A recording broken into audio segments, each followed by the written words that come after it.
I noticed this about 10 years ago. Actually, I've known about it for decades because the Charles Manson case was one of the most famous cases in the country. And all through the 70s and the 80s, there were movies about Charlie Manson, and all the stories were there. And naturally, being a normal red blooded American male, I was like, oh, sweet serial killers. Let's read that one. Great. So I read into old Charlie, and he got around. The guy was not an idiot. He wasn't some creepy, dirty hippie like everybody thinks he was. The guy was intelligent as hell. Crazy, undoubtedly. Completely batshit nuts. But this guy got his way into all kinds of parties in Malibu and Calabasas and a whole bunch of other places in California where all of the important people live. He actually wrote a song for the Beach Boys, I think, and used to hang out with one of those guys frequently. Now, a lot of that crowd back then were the younger people who are in charge today. And Charles Manson frequently discussed an apocalyptic race war, which he termed Helter Skelter. It was inspired by the Beatles song of the same name from their 1968 White Album. He interpreted the song's lyrics as a prophecy of racial conflict between black and white Americans, where blacks would rise up, start slaughtering whites, and trigger societal collapse. Manson preached his vision to his followers as part of his cult ideology, positioning himself and the family as survivors who would emerge to rule the remnants of society. That always works out for cult members. Remember the ones with the special tennis shoes and the UFO? And they all had to wear purple, and they all killed themselves. Yes. They drank the cyanide. That's a good bunch. Yeah. Punch. And then of course, there's Jonestown. Yes, another cyanide punch. Yeah. This belief was cited by prosecutors as a motive for the 1969 Tate LaBianca murders, which were nasty. Which were intended to incite the war by framing black militants for the crimes. Manson developed and began sharing these ideas in late 1968. He first used the term Helter Skelter during a New Year's Eve gathering that year at the Myers Ranch near Death Valley. Throughout 1969, he elaborated on it in discussions with family members, predicting the war would start soon. Of course, this obviously never happened. This all came out through detailed trial testimony and everything. He described the war. Here's the part that bothers me. He described the war starting with atrocious murders by black people from areas like Watts, invading wealthy white neighborhoods like Bel Air and Beverly Hills. Some of the spades from Watts would come up into the Bel Air and Beverly Hills district and just start really wipe some people out, just cut up bodies and smear blood and write things and cut little boys up and make parents watch and stuff. And this guy was crazy. Yeah. And he was very detailed about what he said. Then he said whites would retaliate and so on and so forth. The thing is, these aren't his exact words here. This is from testimony and stuff like that. The stuff that I read, I could recall a lot of it now. It looks a lot like what we're seeing now. And what I'm wondering is, did Manson just accidentally get something right? Or are there groups of these people out there reading his works going, that sounds like a good time?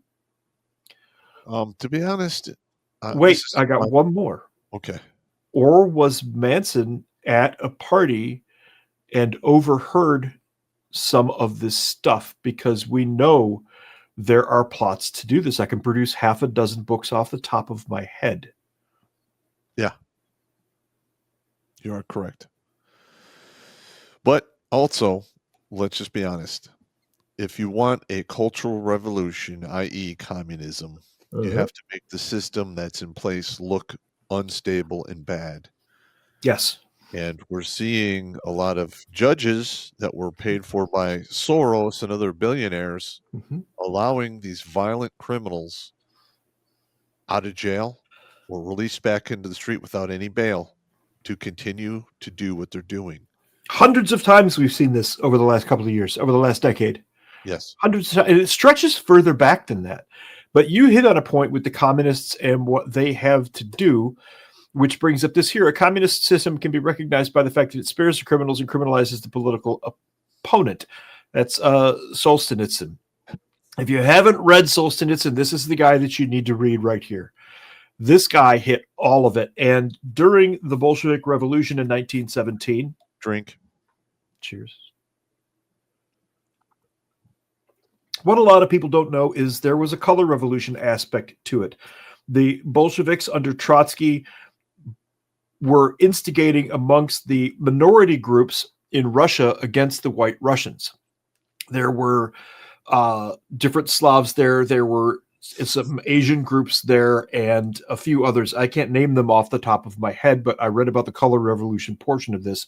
That's where the whole color revolution thing comes from, is that time period around 1917 to 1935 or so. 1923, they even had a DEI program where they pushed all of the weird shit that's being pushed today in the schools. That happened in 1923 in Russia, identically. That's why I keep saying it's these people, because it is. The playbook is identical.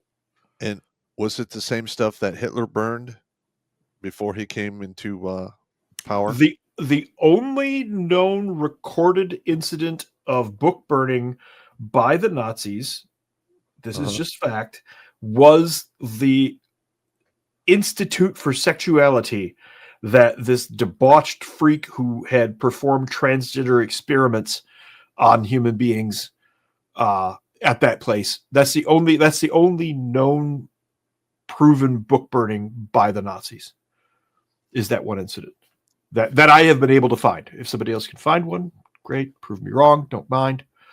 But at any rate. But here's the thing with the book burning is because it was so demonized back then, you know, it's being demonized now that if you were to destroy a lot of this trans, you know, bisexual crazy stuff, you're a Nazi, despite the fact that they use this at the beginning of this craziness.